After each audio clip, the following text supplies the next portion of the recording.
Art के बहुत सारे फील्ड्स है, जैसे पेंटिंग्स है, स्कल्पचर है, ग्राफिक्स है। ये आपको कब पहला एक फील हुआ कि स्टार्ट ही कह सकते हैं, मतलब बचपन से ही बहुत शौक है। कोई चीज़ कर लो तो एक जुनून सा सवार होता है कि नहीं ये तो करनी है और कुछ नया भी करना है इसमें। आपने ऐसा कोई एक्सपीरियंस था जिसकी वजह से आप ग्राफिक्स की ओर गई? ठीक है, पेंटिंग्स तो मैं स्कूल टाइम से कर लेती थी। बेस्ट लगे और जो वो पैसा खर्चे, वो जिसे हम कहते हैं ना कि वसूल हो। ये भी डिपेंड करता है, कस्टमर पे ही डिपेंड करता है कि उसे क्या चाहिए। फ्यूचर क्या देखती हैं कश्मीर में आने वाले टाइम में? आने वाले टाइम में ग्राफिक्स का बहुत अच्छा फील्ड है।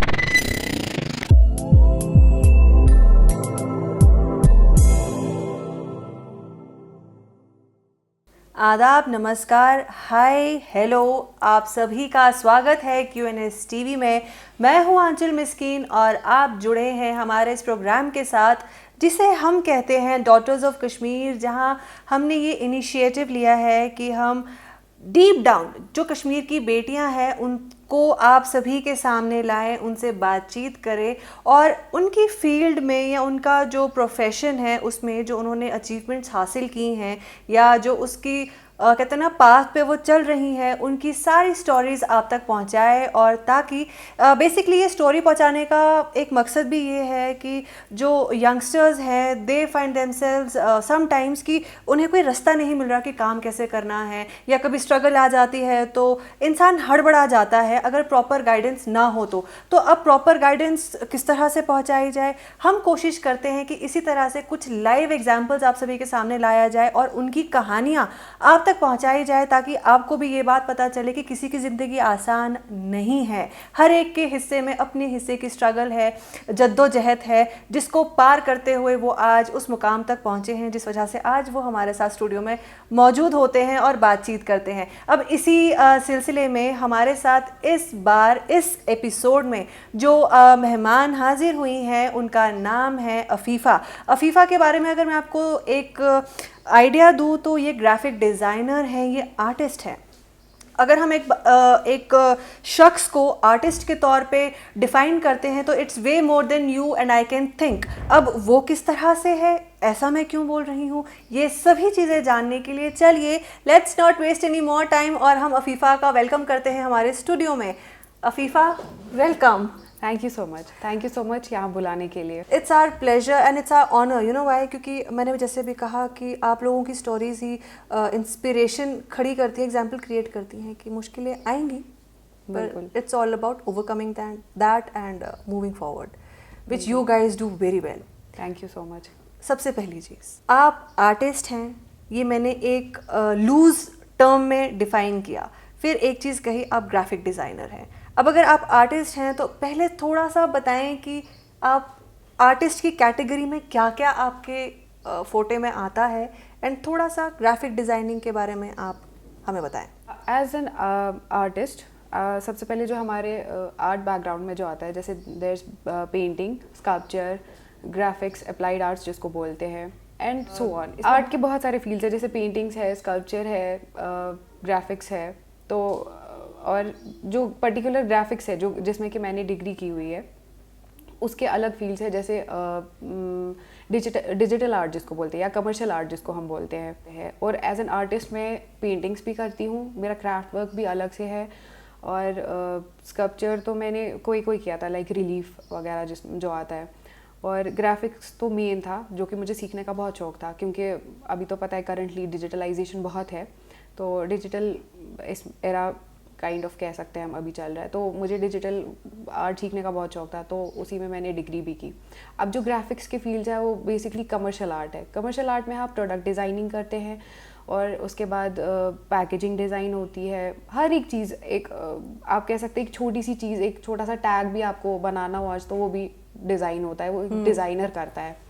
तो ये चीज़ें हैं। आपने आर्ट की दुनिया में आप कदम रखेंगी, रंगों की दुनिया में, या चाहे आप ग्राफिक डिज़ाइनिंग, अब तो आप उसको लेटेस्ट स्टेज में यू माइट हैव रियलाइज्ड, पर आप इस और जाएंगी, ये आपको कब पहला एक फील हुआ कि I can do this? Start ही कह सकते हैं, मतलब बचपन से ही बहुत शौक था इस चीज़ का। एज क्या होगी आपकी? ये आई गेस 6 या 7 ईयर्स Okay. ओल्ड। हाँ, क्योंकि तब मुझे एक कलर्स के साथ खेलना, वो बनाना, हर चीज़ कलर्स के साथ, मतलब वो खेलना, बनाना, स्केच करना, ये सब चीज़ें मुझे बहुत पसंद थी और मैं करती भी थी। मैं चीज़ों को तब कॉपी करती थी, इतनी समझ तो नहीं थी, वो तो बाद में आर्ट फील्ड में समझ आया कि कौन सी चीज़ पर्टिकुलरली कैसे होती है। और घर पे कोई ऐसा ये भी नहीं था कि चलो कोई कर लेता या कोई आर्टिस्ट होता, या मैं पहली आर्टिस्ट हूँ घर की या अपनी फैमिली में, जिसको आप कह सकते हैं। मेरे चाचू जो थे, एक दिन वो मेरे कज़न्स को और मेरे जो भाई, बड़े एल्डर ब्रदर जो है, उनको कलर सिखा रहे थे। तो वो चीज़ मुझे उधर पे क्लिक कर गई, जैसे कि मुझे वो कुछ अलग लगा और तभी से पता नहीं क्यों मेरे दिमाग में वो बैठ गया कि मुझे कुछ अलग करना है। और उसके बाद से मैंने इस जर्नी को पकड़ लिया कि बस अब तो इसी में फील्ड बनाना है। तब तक जब तक मैं 12th क्वालिफाई, मतलब मैंने किया स्कूल से, तब तक तो मैं ड्राइंग्स वगैरह, पेंटिंग्स करती रहती थी। लेकिन फिर उसमें और क्या है आगे, वो जानना ज़रूरी था। उसके लिए मैंने फ़ाइन आर्ट्स ज्वाइन कर लिया। तो फ़ाइन आर्ट्स में ही पता चला कि फिर पेंटिंग एक अलग फील्ड है, स्कल्पचर एक अलग फील्ड है और ग्राफिक्स एक अलग फील्ड है। जब पेंटिंग्स भी हम फर्स्ट ईयर हमारा ऐसा होता है कि फर्स्ट ईयर में हम सिर्फ हर एक फील्ड में से थोड़ा थोड़ा करते हैं। लाइक पेंटिंग्स की कोई क्लास हो गई, स्कल्पचर की क्लास हो गई, ग्राफिक्स की थोड़ी क्लास हो गई, और उसके बाद आर्ट एजुकेशन भी होता है एक सब्जेक्ट। आर्ट के बारे में भी पढ़ाया जाता है। बहुत सारे लोगों को ये मिसकॉन्सेप्ट भी है साथ में कि आर्ट फील्ड में कोई किताब नहीं पढ़नी होती, आपको कुछ पढ़ना नहीं होता। But we have books here कि जिसमें हमें आर्ट के बारे में पढ़ना पड़ता है कि लाइक हम ब्रश स्ट्रोक्स कैसे दें, हमारे आर्ट के पेंसिल्स कैसे यूज़ होते हैं, या वेस्टर्न आर्ट, इंडियन आर्ट, पुराने जो लोग थे जैसे पिकासो एक बहुत बड़ा आर्टिस्ट था, उसके बारे में पढ़ना पड़ा, वो क्या क्या टेक्निक्स यूज़ करता था। मतलब ये सारी चीज़ें हमें वहाँ से पता चली। इतना तो किसी नॉन प्रोफेशनल या किसी ऐसे बंदे को नहीं पता होगा जो जिसको आर्ट फील्ड का थोड़ा बहुत पता। चलो लोगों को यहाँ तो मोस्टली यही पता है कि पेंटिंग्स कर लेते हैं, ठीक है, इतना ही है। लेकिन ये किसी को नहीं पता कि आर्ट एजुकेशन भी एक सब्जेक्ट है, जिसमें इंडियन आर्ट, वेस्टर्न आर्ट, ये सब इसमें आता है। आपने जब अपने फैमिली में ये चीज़ कही कि मैं अब फाइन आर्ट्स में जाना चाहती हूँ, तो अब आपके पेरेंट्स ने नहीं कहा कि नहीं मेन स्ट्रीम करियर चुनो, क्यों ये फील्ड ले रहे हो? क्योंकि स्टार्ट पे जब मुझे इस फील्ड में शुरू से ही मतलब ये था, मतलब मैं तो बहुत इंटरेस्टेड थी, इतनी कि मुझे वो जुनून था कि अभी भी वो चीज़ होती है कि कोई चीज़ कर लो तो एक जुनून सा सवार होता है कि नहीं ये तो करनी है और कुछ नया भी करना है इसमें। जब मैंने स्टार्ट में मतलब घर पे बोला कि मुझे इस फील्ड में करियर ऑप्ट करना है, तो स्टार्टिंग में उतना सपोर्ट नहीं था। और my father used to tell me like कि आप क्या करोगे इस फील्ड में, लाइक इसमें तो आगे कुछ है ही नहीं। क्योंकि हमारे जितनी भी फैमिली मेम्बर्स में या रिलेटिव्स में रह चुके हैं, सब कजन्स, ब्रदर्स, सब इंजीनियर, डॉक्टर्स हैं। अच्छा। मैं पहली हूँ जो आर्टिस्ट है और डिज़ाइनर है अब अल्हम्दुलिल्लाह। तब तक ऐसा कोई था नहीं। तो मुझे पापा उस टाइम पे बोलते थे कि नहीं ये मुझे नहीं लग रहा तुम्हारे लिए सही है, तो ये मुझे नहीं लगता इसमें तुम कुछ कर पाओगी। फाइनेंशियली उनको स्टेबल नहीं लगा होगा ये? हाँ, फाइनेंशियली उन्हें नहीं लगा कि ये स्टेबल है। उन्हें लगा मतलब क्योंकि इस फील्ड में ना आगे कहीं जॉब है ना कुछ भी नहीं है। ज़्यादा से ज़्यादा आप टीचिंग कर सकते हो, उससे ज़्यादा तो आप कुछ कर नहीं सकते हो। तो अपने घर वालों को मनाया कैसे? बहुत मुश्किल से, बहुत स्ट्रगल किए इसके लिए, बहुत। मतलब my father used to tell me, जब मैं फर्स्ट ईयर सेकंड ईयर भी कॉलेज का था, he used to tell me ये बहुत तुम अपनी लाइफ ज़ाया करी हो। बट मेरे को वही चीज़ दिमाग में थी कि नहीं, I have to do it, I have to do it. मैं उनको लेकिन हमेशा बोलती थी एक दिन मैं आपको दिखाऊंगी कुछ ना कुछ करके। तो अल्हम्दुलिल्लाह किया भी। मैं बहुत सेटिस्फाइड हूँ कि मैंने इतनी मेहनत की, इतना स्ट्रगल किया लाइफ में, लेकिन बन गया। अब अल्हम्दुलिल्लाह उनका भी काफ़ी ज़्यादा सपोर्ट होता है, काफ़ी ज़्यादा। लाइक कहीं भी मुझे अब कोई काम करना होता है तो उनका हर जगह होता है कि हाँ चलो भाई ये कर लो, क्योंकि अब उन्होंने देखा ना कि फील्ड बन गया उनकी, वो मेंटल वो प्रैक्टिकली होते हुए देखा ना कि कैसे होता है और एक नया चेंज उन्हें लगा कि नहीं है, तो अब वो भी नहीं रोकते। अब मेरे बाद तो अल्हम्दुलिल्लाह से पीछे लाइन ही लग गई है। मेरी कज़न्स है, इवन मेरी सिस्टर है, उन्हें भी फोटोग्राफी का शौक है बहुत ज़्यादा। वो फोटोग्राफी करना चाहती हैं, उसमें फील्ड ऑप्ट करना चाहती है। तो मैंने कहा हाँ you can go in it, क्योंकि ग्राफिक्स में साथ साथ हम लोगों का सब्जेक्ट फोटोग्राफी भी था, बट वो एज ऑप्शनल था। तो मैंने कहा वो भी कर सकते हो आप, क्योंकि डिज़ाइनर के लिए साथ साथ फोटोग्राफी भी इम्पॉर्टेंट होती है।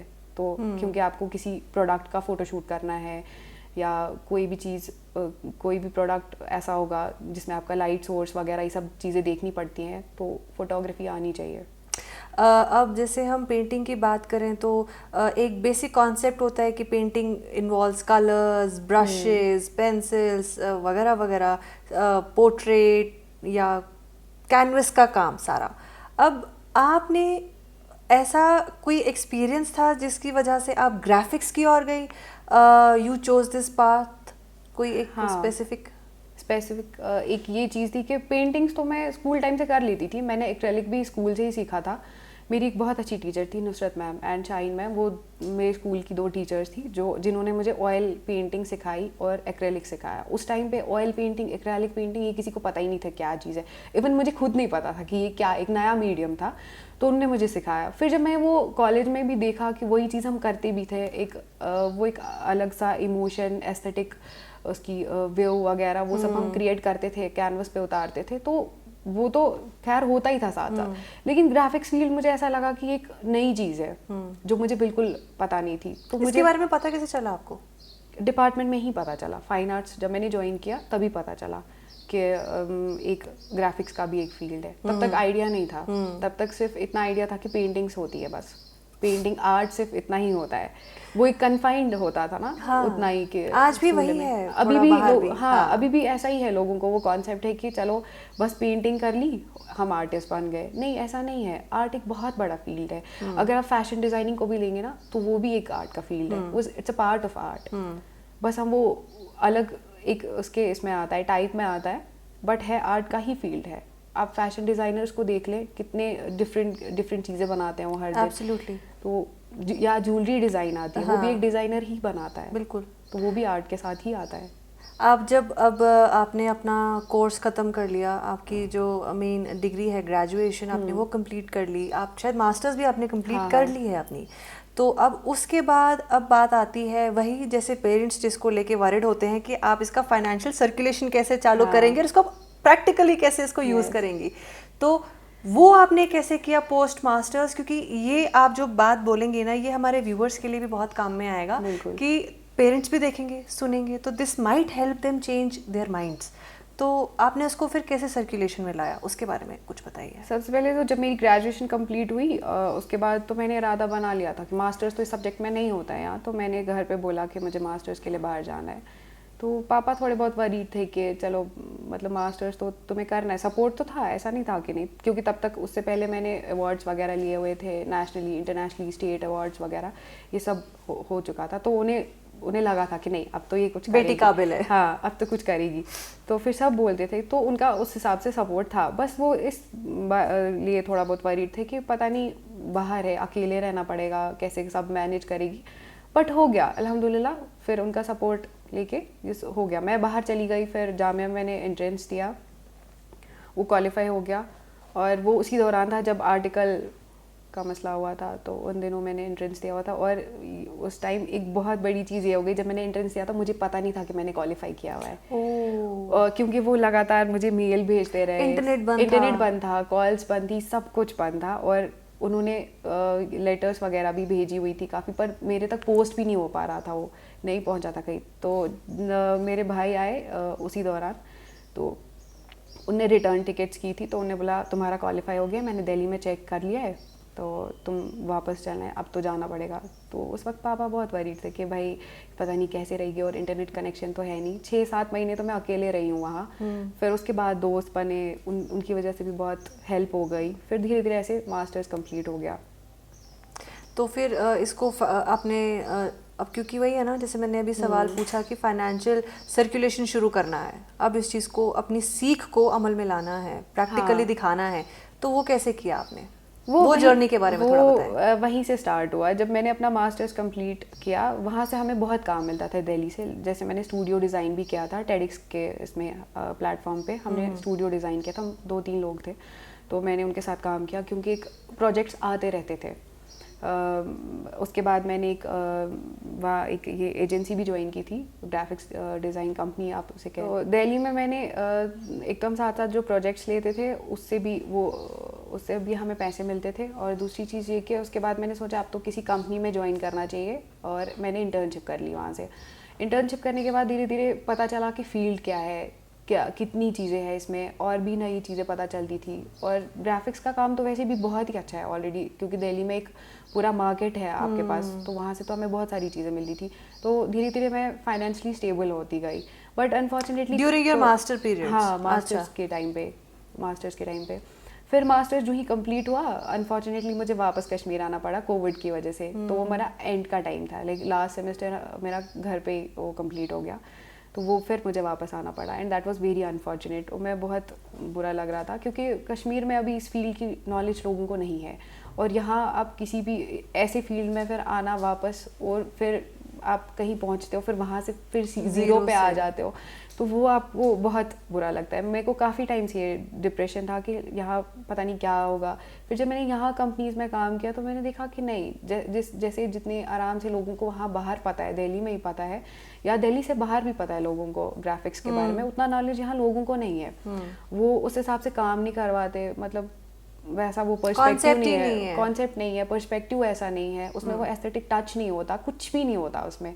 और वो फिर बहुत उस फील्ड में फिर सरवाइव करना बहुत मुश्किल होता है। हाँ, क्योंकि फिर आपके पास काम दिखाने के लिए भी तो नहीं कि अब दिखाओगे exactly, क्या। हाँ, तो अब यहाँ, अब जैसे आपने फिर कहा कि आप यहाँ वापस आई, तो फिर यहाँ आके आपने कहा आप एक मेंटल स्टेट में चली गई कि अब तो कुछ हो नहीं रहा, कहीं जगह काम किया, then finally what did you do कि एक स्टेबिलिटी आए आपकी सोच में भी और आप काम कर सको जो आप चाहते हो, उसके लिए आपने क्या किया? हाँ, पहले जब कंटिन्यूस मैंने 2 कंपनीज़ में काम किया तो मुझे अच्छा नहीं लगा। अनफॉर्चुनेटली ये था कि मतलब उनके काम करने का तरीका या वो जो भी बोलते थे वो बहुत डिफरेंट था, क्योंकि वो समझ में नहीं आ रहा था। हम कुछ बोलते थे उनको और उनको कुछ रिक्वायरमेंट्स कुछ और होती थी और करना कुछ और होता था एंड पे, और आउटकम जो उसका निकलता था वो बहुत बकवास होता था।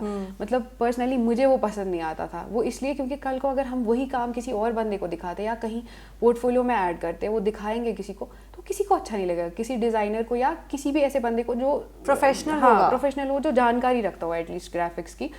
वो चीज़ वहाँ मिसिंग थी, वो चीज़ नहीं लगती थी वहाँ। मुझे खुद वो अजीब सा लगता था कि यार ये मैं ऐसा काम कैसे दिखा सकती हूँ किसी और को, मतलब मुझे क्या बोलेंगे लोग, तुम ऐसा काम करती हो, फिर नॉन प्रोफेशनल्स और प्रोफेशनल्स में क्या फ़र्क बचेगा। एब्सोल्युटली। तो वो बहुत अजीब चीज़ होती थी। तो फिर अब आपने फाइनली शायद अपना काम स्टार्ट किया है, हाँ। है ना?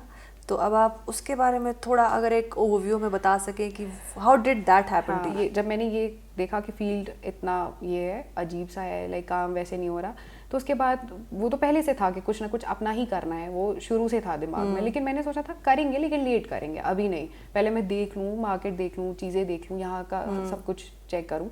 उसके बाद जब मैंने वो चेक किया तो आई वॉज वेरी डिसअपॉइंटेड। उसके बाद मैंने सोचा कि हम लोग अपना ही कुछ करते हैं, तो we opened our own company, Progetto graphics जिसको बोलते हैं। मेरे साथ मेरी और 2 कोलीग्स हैं, महक है और एक है ज़हूर साहब। तो वो हमारे मोस्ट सीनियर हैं, कॉलेज के भी सीनियर रह चुके हैं, तो उनके साथ हमने टाई अप किया। तो हमारा ऐसे काम स्टार्ट हो गया। रीसेंट सेटअप है बट अल्हम्दुलिल्लाह काम मिल रहा है, साथ साथ काम अच्छा हो रहा है, क्लाइंट्स को काम पसंद भी आ रहा है, क्योंकि हम कर रहे हैं साथ साथ, तो उन्हें लगता है कि डिफरेंस तो है। क्योंकि ये चीज़ हमने इसलिए भी स्टार्ट की थी कि लोगों को चेंज भी लगे और डिफरेंस भी लगे और साथ में पता भी चले। आपने जब ये शुरू किया तो क्या आपकी ये सोच एक्चुअली आपने होती हुई देखी कि आप में और बाकियों में क्या फ़र्क है, वो आपके आपके जो क्लाइंट्स हैं उनको ये फ़र्क पता चले, हुआ कुछ ऐसा फिर? हाँ बिल्कुल ऐसा हुआ, तभी तो मैं कह रही हूँ कि एक नया चेंज देखा लोगों ने। जब देखा कि काम है, हम कैसे काम करते हैं, तो उनको लगा कि नहीं डिफरेंस तो है, तभी क्लाइंट्स टिके हुए हैं। ऐसा नहीं है कि मतलब एक दिन दे दिया फिर बोलेगा यार क्या काम है, ऐसा कुछ है नहीं। तो हमारे एक क्लाइंट है जिसको हम इलस्ट्रेटर्स देते हैं बुक्स वगैरह के लिए और बाकी चीज़ें, तो उससे पहले वो कहीं और से लाता था काम करके, नॉन प्रोफेशनल्स या आप जो भी बोले। अब जब उसने हमें काम दिया, हमने इलस्ट्रेशंस की बुक के लिए या स्केच किया या जो भी किया, जब वो काम देखता है तो ही इज़ वेरी इम्प्रेस्ड। ये उनका कहना है, मैं नहीं कह रही हूँ, वो कह रहे हैं। तो उनको लगा कि एक चेंज है और हमें एक चेंज लाना भी है, क्योंकि फील्ड का सबसे पहले किसी को पता नहीं है, नॉलेज कम है, लोगों को नहीं पता है कि बेसिकली ग्राफिक्स कहाँ से शुरू होता है, कैसे स्टार्ट होता है, इसमें क्या क्या चीज़ें होती है। वो यहाँ मैंने ये भी एक चीज़ देखी है कि यहाँ सॉफ्टवेयर्स पे बहुत ये हो जाता है, लोग कैनवा यूज़ करते हैं। अच्छा। हाँ, कैनवा एक सिंपल सा ऐप डिज़ाइन है, वो जिसमें आप मतलब आपको बनी बनाई चीज़ें मिल जाती है, थोड़ा सा एडिट कर लिया, हो गया, जोड़ तोड़ कर लिया, हाँ, हो गया। बट आप एक प्रोफेशनल को बोलेंगे कैनवा यूज़ करने के लिए, दैट्स वेरी पैथेटिक। मतलब हम लोग कभी यूज़ नहीं करते, I have never used Canva for such thing, क्योंकि एक मुझे वो बहुत अजीब सी चीज़ लगती है, मुझे वो बच्चों वाली चीज़ लगती है, क्योंकि फ़ोटोशॉप, इलस्ट्रेटर, इनडिज़ाइन, इतने सारे हाई क्लास सॉफ्टवेयर्स आप यूज़ करते हो कुछ चीज़ बनाने के लिए, चाहे वेबसाइट हो, प्रोडक्ट डिज़ाइनिंग हो, ग्राफिक्स हो, इलस्ट्रेशन हो, ये आप इसमें ये सारे सॉफ्टवेयर यूज़ करते हो, फिर आप उस बंदे को बोलते हैं आप कैनवा पे उतर जाओगे, दिस इज़ वेरी स्ट्रेंज। वो हम नहीं करते, एटलीस्ट मैं तो नहीं करती हूँ, हम लोग कभी प्रेफर भी नहीं करते हैं। प्रोफेशनल लोग तो वैसे भी प्रेफर नहीं करेंगे कैनवा को यूज़ करना। और यहाँ मैंने बहुत सारी ऐसी कंपनीज में देखा कि आप सीधे ग्राफिक डिज़ाइनर का उन्होंने हायरिंग निकाली होती है, एंड पे नीचे लिखा हुआ था कि बंदे को कैनवा आना चाहिए। यार कैनवा तो किसी को भी आएगा, बट मेन चीज़ है कि वही जो आपके सॉफ्टवेयर्स है, जो आपको सिखाया जाता है बेसिक ग्राफिक्स में, वो आपको पता होना चाहिए, वो चीज़ें हैं ना, वो तो होनी चाहिए। एब्सोल्युटली। अच्छा, अब यहीं पे एक बात आ जाती है कि difference between N amateur and a professional, क्योंकि ये चीज़ बहुत देखने को मिली है अगर हम सोशल मीडिया की बात करें, क्योंकि एक डिज़ाइनर के लिए भी आज के लिए जो एक पोटेंट मीडियम है अपने क्लाइंट से कनेक्ट करने का immediately, that is social media. फिर आपका वो इंस्टाग्राम प्रोफाइल हो, आपका अगर वीडियोज़ हैं तो यूट्यूब है, फेसबुक है या ट्विटर है फॉर दैट मैटर। तो वहीं अगर आप इसमें एक ट्रेंड आज के टाइम पे देखेंगे, मैं तो खैर आर्टिस्ट नहीं हूँ बट मैंने ये चीज़ नोटिस किया, आई डोंट नो हमारे व्यूअर्स ने क्या किया होगा, और आप तो फिर प्रोफेशनल हैं, कि एमेच्योर जो आर्टिस्ट होते हैं वो बहुत ज़्यादा हाईलाइटेड दिखाई देते हैं with massive number of views and likes. वहीं अगर आप प्रोफेशनल को देखेंगे वो बेचारा कहीं दबा हुआ होता है। हाँ, सो इस पे जो आज एक सिनेरियो बना हुआ है, आप का क्या पर्सपेक्टिव है इसकी? और है, लेकिन देखिए नॉन प्रोफेशनल्स और प्रोफेशनल्स में डिफरेंस तो दिखता है, पहली चीज़ ये तो है, डिफरेंस तो दिखता ही दिखता है। हाँ, ये है कि वो दबे हुए इस वजह से, क्योंकि पता नहीं, आई डोंट, मैं क्या बोलूँ इस बात पे कि नॉन प्रोफेशनल्स को शायद ज़्यादा ध्यान दिया जाता है या क्या है, वो हर जगह हाईलाइटेड होते हैं, हर जगह हाईलाइटेड होते हैं। आई नो मेनी आर्टिस्ट जो कि प्रोफेशनल लाइन में जो कि इतना अच्छा काम करते हैं, but no one knows them, no one knows them. Reason I don't know, मतलब इसका क्या रीज़न हो सकता है, ये कहना थोड़ा मुश्किल है, बट देखिए काम भी वो करते हैं, सोशल मीडिया पे भी है ही, ऐसा नहीं Obviously, है कि है, ऑब्वियसली है। मैं खुद एक प्रोफेशनल आर्टिस्ट हूँ, तो मेरे पास भी बहुत कम क्लाइंट्स है अल्हम्दुलिल्लाह, जितने भी है वो स्टक है एक जगह है, किसी और से काम नहीं लेंगे, जिनको पता है कि क्वालिटी वर्क चाहिए वो वही वो ले लेते हैं, बट स्टिल कम है। अब अगर आप किसी नॉन प्रोफेशनल का देखेंगे, एक तो उसके फॉलोअर्स सोशल मीडिया पे बहुत होंगे और साथ में उसका अच्छा खासा ये होगा, उसके पास भी क्लाइंट्स काफ़ी होंगे कि किसी भी चीज़ को ले लेने। बट यही प्रॉब्लम हो रही है ना कि अब जो हम जैसे लोग हैं जो काम चाहते हैं, अब वो एमेच्योर और प्रोफेशनल में डिफरेंशिएट नहीं कर पाएंगे।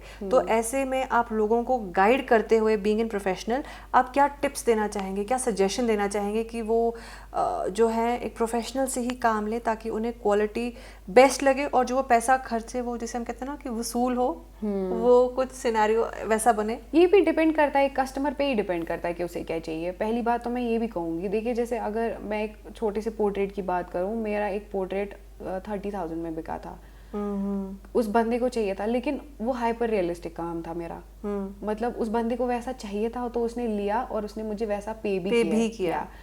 अब कोई कस्टमर ऐसा आएगा, वो बोलेगा मुझे A4 साइज पे पोर्ट्रेट बना के दो, यार बना दो, कुछ भी, कुछ समझ आना चाहिए, शक्ल दिखनी चाहिए। अच्छा, तो उस टाइम पे आप उसको फोर्स नहीं कर सकते कि आप प्रोफेशनल बंदे से, वो तो किसी से भी वो ले लेगा ना, वहाँ पे वही चीज मार देती है हमें। प्रोफेशनल थोड़ा दब जाता है उस वजह से भी।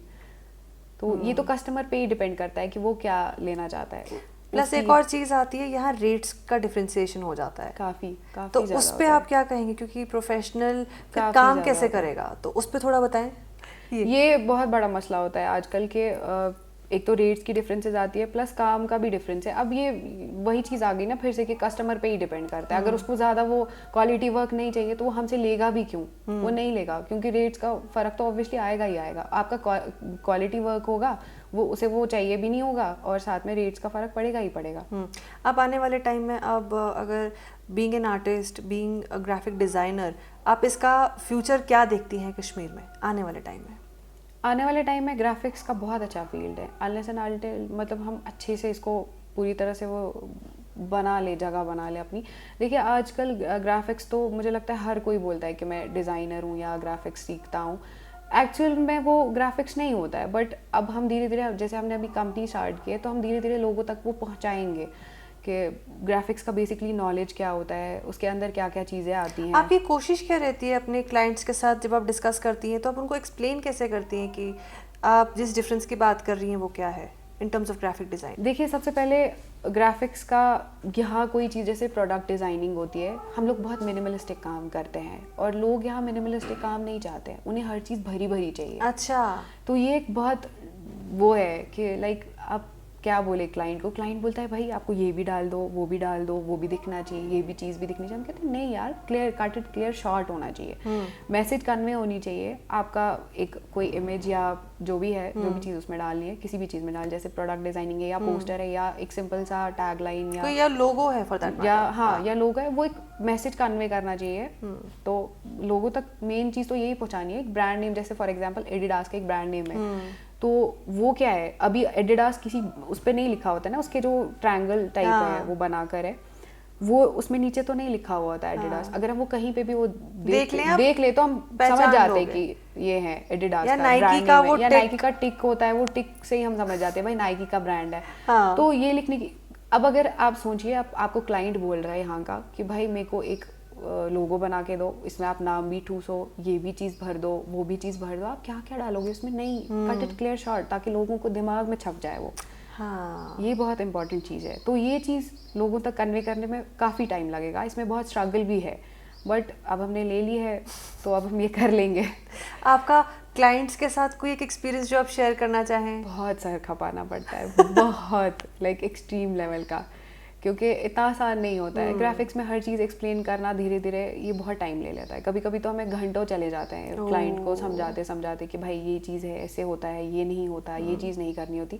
फिर जब आउटकम भी लेकिन आता है ना, तो वो खुश होता है आउटकम देख के, क्योंकि आउटकम वैसा ही होता है, क्योंकि पता है, फील्ड देखा हुआ है, वो चीज़ें नोटिस की हुई हैं, तो ये चीज़ है।